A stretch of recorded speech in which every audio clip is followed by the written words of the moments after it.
We're here because free speech is under attack. We're here because people are being convinced that socialism works. We're here because people are being judged guilty until proven innocent. We are fighting back with facts. This is not a safe zone, so buckle up, Buttercup. This is the raw, naked truth.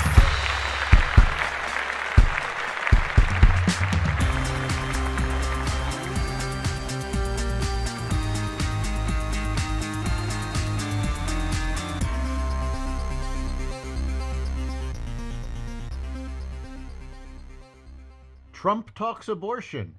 Schumer's Israel comments backfire. The economy heads for stagflation and more. Welcome to the Raw Naked Truth. I'm your host, Eric Lopkin, and here's the news you need to know. The Israeli military launched an operation at Gaza's largest hospital where Hamas militants had regrouped. Israeli military spokesman Daniel Hagari said Israeli troops were acting on concrete intelligence that demanded immediate action in their operations overnight Monday at Al-Shifa Hospital in Gaza City, in the enclave's north.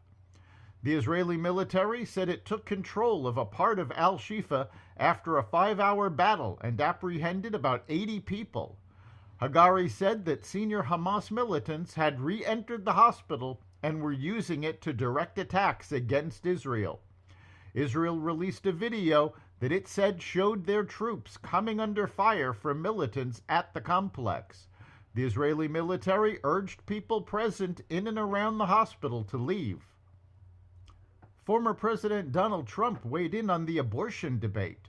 Reports state Trump has discussed banning abortions after 16 weeks of pregnancy, with 3 exceptions: rape, incest, and the life of the mother, which is consistent with the law under Roe v. Wade.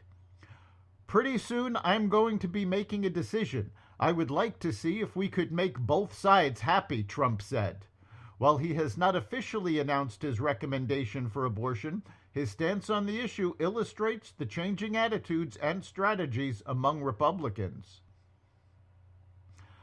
Vice President Harris should step aside, Washington Post columnist Kathleen Parker wrote on Friday, as she called the vice president's performance disappointing and warned she's becoming a burden to the Democratic ticket.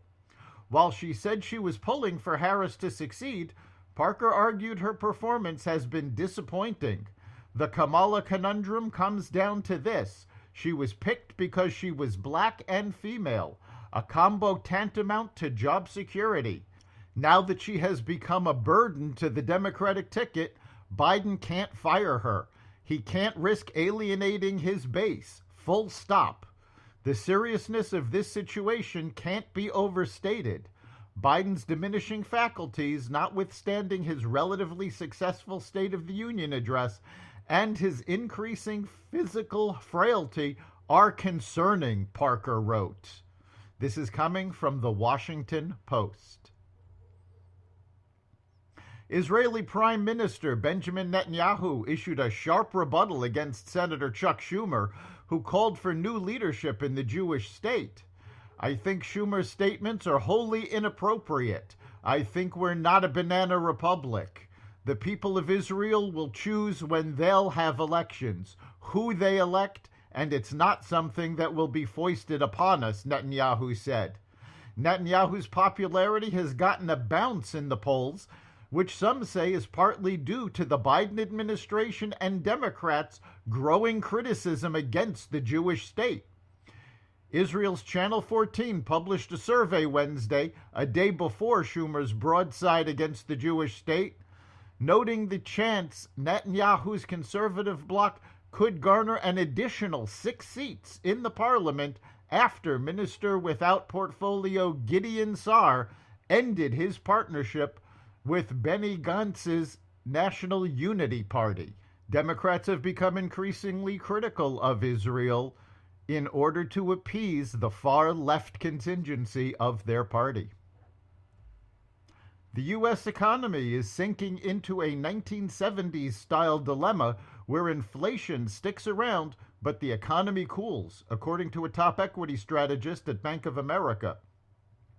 Signs that the U.S. economy is flipping from Goldilocks to stagflation have multiplied recently, according to Michael Hartnett, a Bank of America global equity strategist. Stagflation refers to simultaneously elevated inflation and weak economic growth, which bedeviled the U.S. economy for most of the 1970s and into the early 1980s. Goldilocks refers to when an economy is growing at a moderate pace that's not hot enough to stoke inflation. Inflation has remained stubborn even as the economy cools and consumer confidence drops. South Africa is under fire for spending millions of dollars talking to terror group Hamas and sending delegations for cozy negotiations with U.S. adversaries Russia and Iran. Some critics say the money would be better spent tackling the chaos back home. South Africa has the highest unemployment rate in the world, rampant crime, and widespread corruption, which has led to large parts of Johannesburg having no water for 12 out of the past 13 days, and nationally power blackouts between 4 and 11 hours a day. The U.S. helps South Africa gain billions of dollars a year in trade benefits through the African Growth and Opportunity Act, or AGOA. Perhaps the U.S. should reconsider that investment. That's the Raw Naked Truth. You can catch every episode of The Raw Naked Truth at xvadio.com, the Apple Podcasts app, Google Podcasts, Spotify, iHeartRadio, Audible, Amazon Music, and other platforms that respect freedom of speech. We'll see you next time.